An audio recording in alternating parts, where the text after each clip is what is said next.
नमस्कार मित्रांनो, big boss मराठीच्या घरामध्ये उद्या दुसरा भाऊचा धक्का रंगणार आहे आणि या दुसऱ्या भाऊच्या धक्क्यावरती रितेश भाऊ स्पर्धकांची जबरदस्त शाळा घेताना दिसणार आहेत.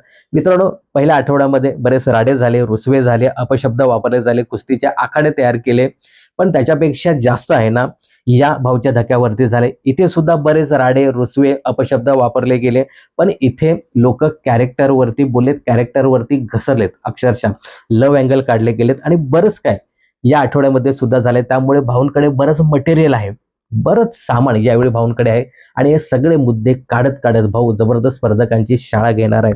मित्रांनो, भाऊचा धक्का उद्या रंगणार आहे, परंतु त्या भाऊचं धक्क्याचं शूटिंग आज दुपारी 12 वाजल्यापासून सुरू होणार आहे आणि भाऊ आजच स्पर्धकांची शाळा घेताना दिसणार आहे आणि त्याचा पहिला प्रोमो आजच आपल्याला पाहायला मिळणार आहे. आणि हो, कोण गेले बिग बॉसच्या घराबाहेर हे सुद्धा आजच कळणार आहे. याबद्दलची न्यूज सुद्धा तुम्हाला मी लवकरच देईन. तर मित्रांनो, या आठवड्यात बरंच मटेरियल असणार आहे आणि बऱ्याच स्पर्धकांची शाळा घेणार. तर बघूया रितेश भाऊ कोणकोणत्या स्पर्धकांची शाळा घेऊ शकतात. तर इथे पहिली शाळा होणार आहे ती म्हणजे अनुश्री मानेची. अनुश्री मानेने ज्या पद्धतीने राकेशचा मुद्दा काढला आणि त्याला वेगळ्या पद्धतीने ती घेऊन गेली, त्यासाठी अनुश्री मानेची इथे जबरदस्त शाळा रितेश भाऊ घेताना दिसणार आहे.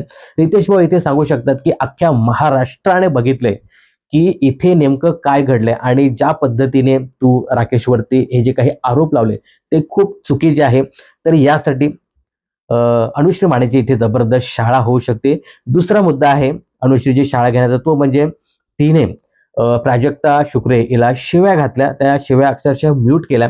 पण त्यासाठी सुद्धा अनुश्रीची शाळा होऊ शकते. तिसरा आणि अत्यंत महत्वाचा मुद्दा बघा, काल ज्या पद्धतीने बाथरूम मध्ये एका मुलीचे कपडे 2 दिवस तसेच राहिले. आता ते कपडे राधाचे होते, आपल्याला सगळ्यांना दिसलं, परंतु राधाचा मुद्दा असून सुद्धा अनुश्रीने तो मुद्दा उचलला आणि तुम्हाला टोचतात का आणि त्याच्यावर तर ती ज्ञान द्यायला लागली.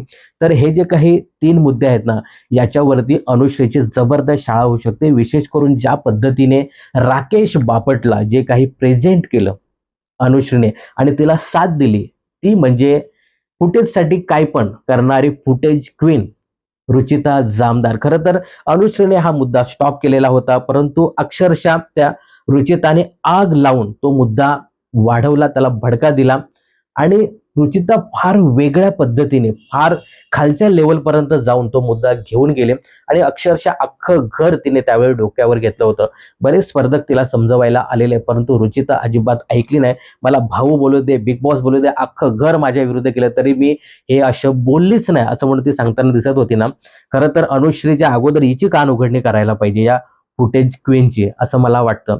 तर या दोघींची इथे जबरदस्त शाळा होऊ शकते आणि मला असं वाटतं की राकेशची थोडी कान उघडणी इथे होऊ शकते, कारण ज्या पद्धतीने राकेश काल जे वागत होता, जे काही राग रुसवे करत होता, तर त्यासाठी थोडीशी कान उघडणी होऊ शकते. कारण आजच्या टास्कमध्ये आहे ना, राकेश कॅप्टन्सीच्या टास्कमध्ये राकेशने बॉयकॉट केले, तो टास्क मी खेळणारच नाही आणि जे काही राग रुसवे करत होता, बिग बॉसच्या नियमांचं उल्लंघन करत होता, तर त्यासाठी कदाचित राकेशची इथे कान उघडणी होऊ शकते.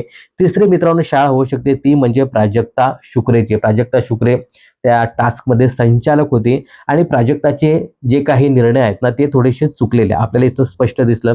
पहिल्या फेरीमध्ये एक वेगळे नियम लावले आणि दुसऱ्या फेरीमध्ये वेगळे नियम लावले आणि प्राजक्ता ही जे कोणी दुसरे सल्ले देत होते त्या सल्ल्यांचा विचार करत निर्णय देताना दिसली. त्यामुळे इथे प्राजक्ताची शाळा नक्कीच होईल. आणि माझं असं मत आहे ना की मित्रांनो, इथे विशाल कोट्यांची थोडीशी कान उघडणी करायला पाहिजे.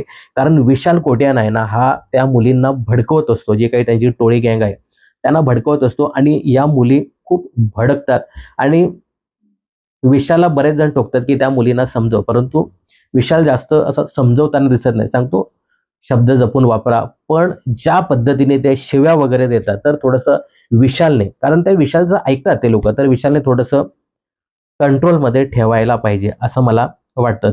तर अशा पद्धतीचे शाळा रितेश भाऊ घेऊ शकतात. अनुश्री असेल, अनुश्रीला साथ देणारी रुचिता जामदार असेल किंवा मग प्राजक्ता शुक्रे यांची शाळा होणार आहे.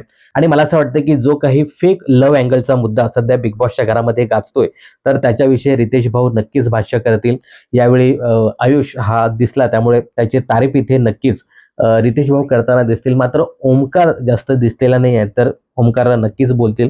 तर अशा प्रकारे अनुश्री, त्यानंतर तिची मैत्रीण साथ देणारी रुचिता, त्यानंतर प्राजक्ता या लोकांची शाळा किंवा कान उघडणे होऊ शकते, याबद्दल तुम्हाला काय सांगायचं हे कमेंट्स करून नक्की सांगा.